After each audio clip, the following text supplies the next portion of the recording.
This evening, join us at Bitácora Suede, where we'll explore a tale in which a mother's love becomes her children's curse, or so they say. Don't miss the special at 6 p.m. here in your favorite station.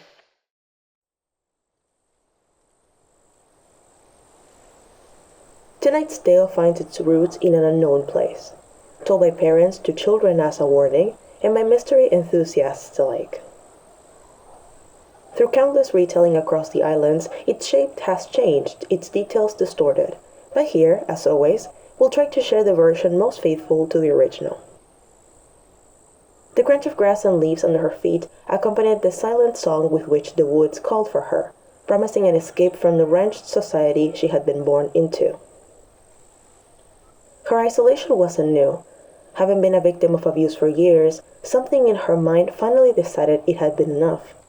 Perhaps fueled by her card's nature as well as her misanthropy, she sought to rid herself of customs, norms, and laws, going deep into a realm other beings wouldn't even dare reach. The woods have been both admired and feared for centuries. Those who venture past a certain point often brought back stories of unbearable energies, a suffocating pressure, an aura that screamed to get out of there. Where others found overwhelming discomfort, she found peace, and in the depths of their nightmare, she built a home. Leaving behind the comforts of civilization, she grew accustomed to hunting, gathering, and building anything she needed, doing whatever it took to survive. However, in her loneliness, a deep craving began to grow within her, a maternal instinct she'd never been able to appease. She dreamt of taking care of someone, teaching them her ways of survival, saving them from the horrors of society. One evening, as the sun painted orange hues on familiar leaves, she spotted a small silhouette in the distance as if the gods had answered her prayers. A young child, not older than 7, stepped confidently towards the depth of the woods. Her dominion. His eyes were wide and shiny with wonder, untouched by fear. Forests were known to call for children, nature feeding off their innocent light. Back then, the world was thought to be kinder. Kids were allowed to play outside, the outskirts of the city a playground to explore, leaving them open to the wood's gentle invitation. The woman approached softly, calling out to the lost child in a tender tone. As if she were humming a lullaby, the little one stepped closer, looking her up and down with a spark of excitement in his eyes, as if she were what he'd been looking for. Without a sound, both walked back into the depths together. The woman kept a protective hand at the back of the child's head, guiding the way. They lived happily from then on, having found in each other what they longed for. The mother would hunt and teach her child how to communicate with nature, how to gather resources. It's believed that she even created her own language, teaching it as a way to detach herself and her growing family further from society. Much like the first child, the eldest, more children found their way into the mother's path over the following years. She kept watch on the edges of the woods, protecting her territory, and brought back any new family member she could find. Her oldest became an older brother to the rest, a really protective figure and a guide. The relationship resembled that of any family, sharing the customs their mother had carefully taught them. They danced together around the fire, singing and performing rituals, playing hide-and-seek among the vegetation, marking trees during their patrols for later use, crafting whistle-like artifacts, their sounds akin to birds, to call one another. The mother taught them to hunt for her. Any intruder who wandered too deep into her realm was attacked with animalistic ferocity, stripped of resources, and even fed upon. The children followed their mother's command with devotion, and her detachment from her own kind became so absolute that they would use their prey as sustenance without complaint, losing more and more their human logic to replace it with primal instincts. The mother kept perfect control over her family, but as the eldest reached adolescence, he began questioning her practices. Every inquiry was met with the same answer though. We follow the will of the woods. We don't need anyone else. Here is where it's safe. Her children revered her like a deity. In her madness, she had taken the role of death itself, mercilessly deciding who lived and who died. Death was her salvation. "This is the will of the woods," she would repeat. As the eldest grew, so did his questions about the outside, about family, about values, yet the mother would never speak any of it. One day, his hands stained red, like he took it upon himself to do as if to preserve his younger siblings' innocence, who were kept to collecting fruits and setting traps. The eldest searched the pocket of one of their victims. Hoping to find useful resources, he instead found a black and white photograph of a family. 2 adults and 2 kids. The woman in the picture had her hands placed on top of her belly, clearly pregnant. The image hit the boy like a bullet, his mind wandering towards nostalgia. His own mother, his real mother, had been pregnant at the time he left. The jealousy he'd once felt seemed silly now, and distant. He folded the picture and tucked it into his pocket, his pen stolen from one of their victims, keeping the memory hidden from his siblings. The Woods family lived without keeping track of dates. Calendars turned to nothing but a memory of the past, festivities forgotten. Unbeknownst to them, there was a festival that day, colorful, cheerful, and loud.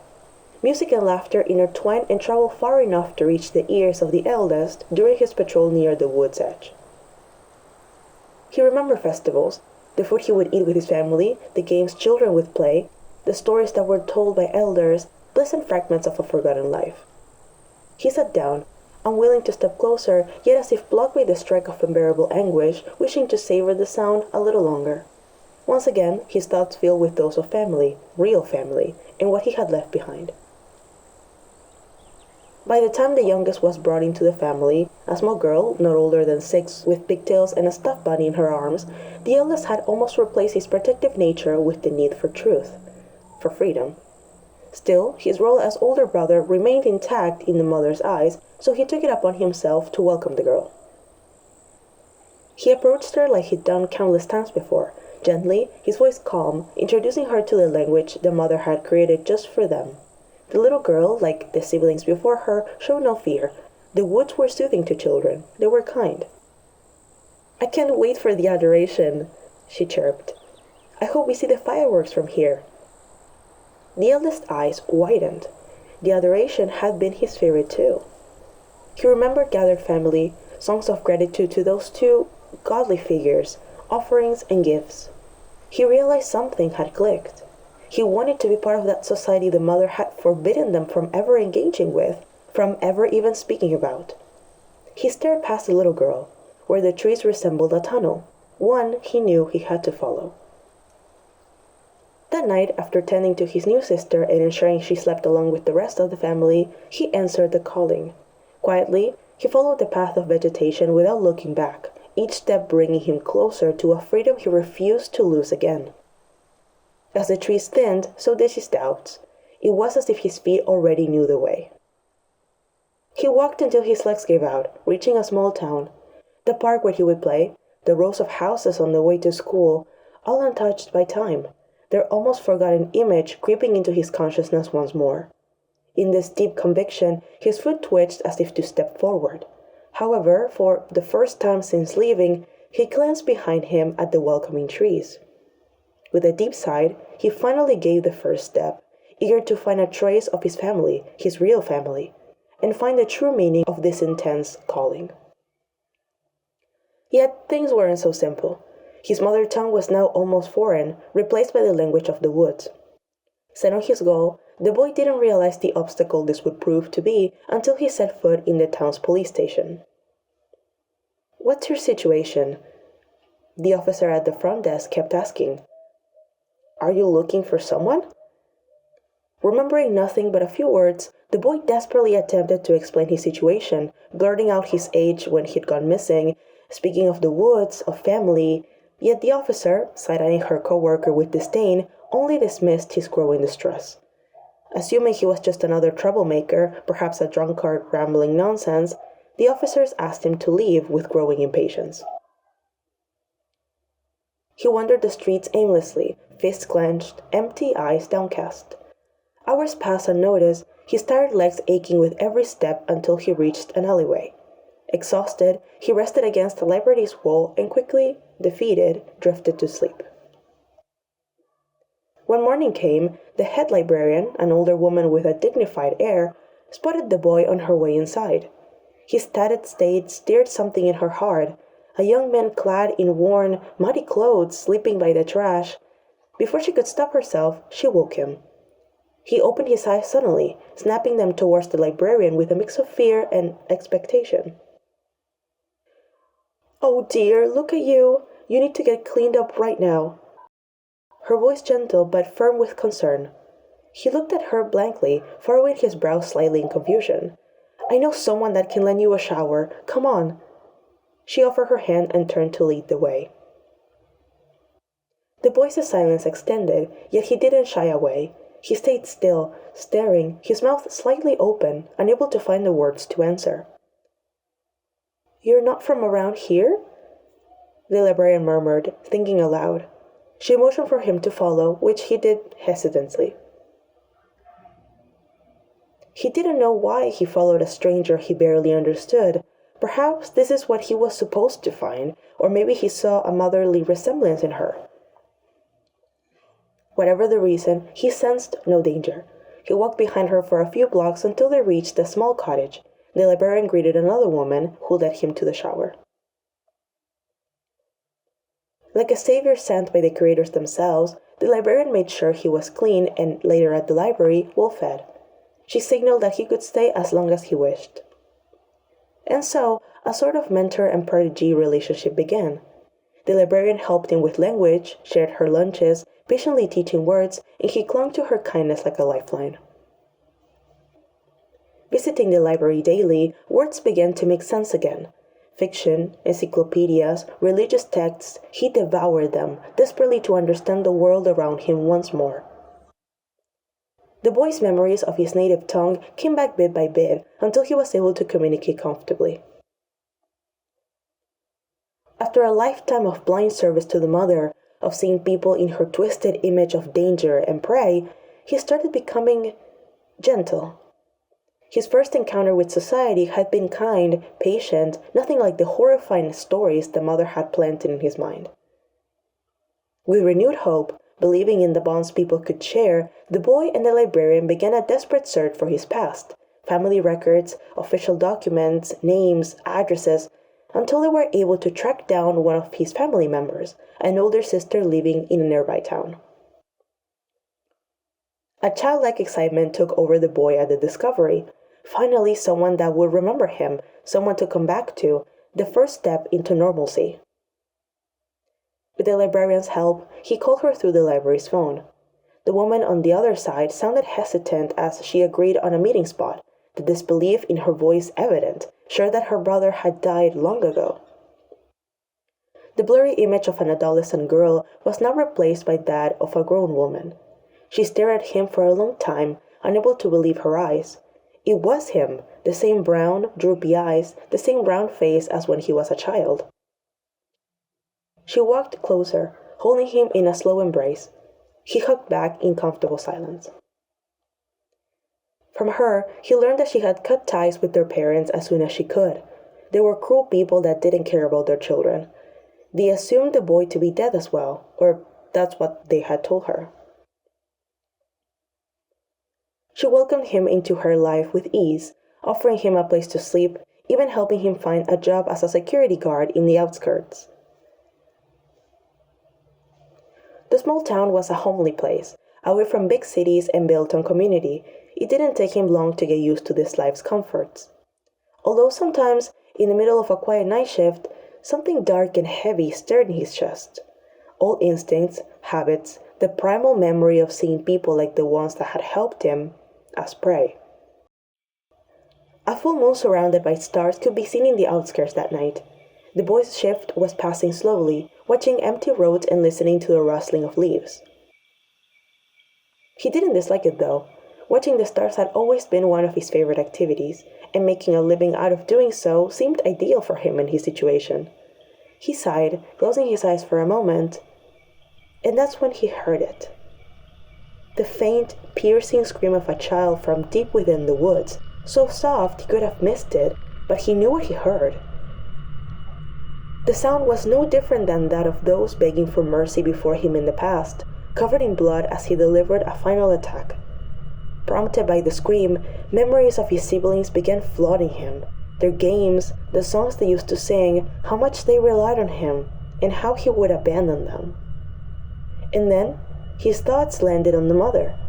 How she had lied to him and the rest of the children for years just to keep them with her. A deep and dark resentment spread through his chest. The feeling followed him home, crawling through his body like insects feeding on his flesh. Why had he been so selfish? Why did he leave them behind?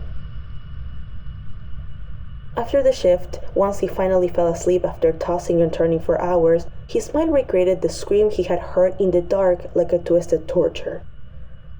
Each night, the nightmares grew worse. His siblings screaming for help, whispering in his ear and begging for salvation, desperately tugging at his clothes. He woke up in a cold sweat every time, screaming in horror. It became an unbearable weight. He needed to go back. He needed to make sure for his actions. He needed to put an end to this and fulfill his promise of protecting them. Standing at the edge of the entrance, backpack heavy at his back, he had told his sister that he was on the night shift again, not wanting to worry her with his absence. He took a deep breath, reassuring that this is what he was meant to do. Stepping inside the woods, he easily followed the landmarks carefully placed in his mind by the mother. He knew what trees to look for, what paths to follow, which to stray from. After walking for a long time, further than any other would have dared, he found the familiar arrangement of trees, the fireplace that seemed to never go out. The increased putrid stench of death seemed to lead the way now. He knew it would take him back to her. What he didn't expect, though, was the bumps of dirt that spread all around this clearing, newly sprouted plants covering their surface, and a piece of wood marking each one. His stomach twisted in a bitter mix of guilt and rage. He knew exactly what it meant. His wet eyes landed on a distant tree where an unrecognizable figure hid shyly. The mother, as if refusing to be seen, peeked from her hiding spot. "Where are all the children?"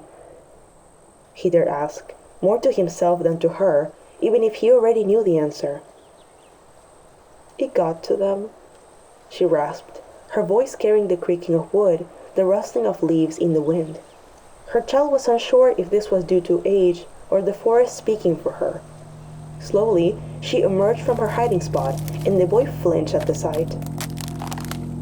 Her skin was rough with patchy mix of tree bark in each skin. Extremities seemed to extend out of her like branches, fingers twisted into sticks, roots coming out of her skull like hair, moss spreading through her heinous body.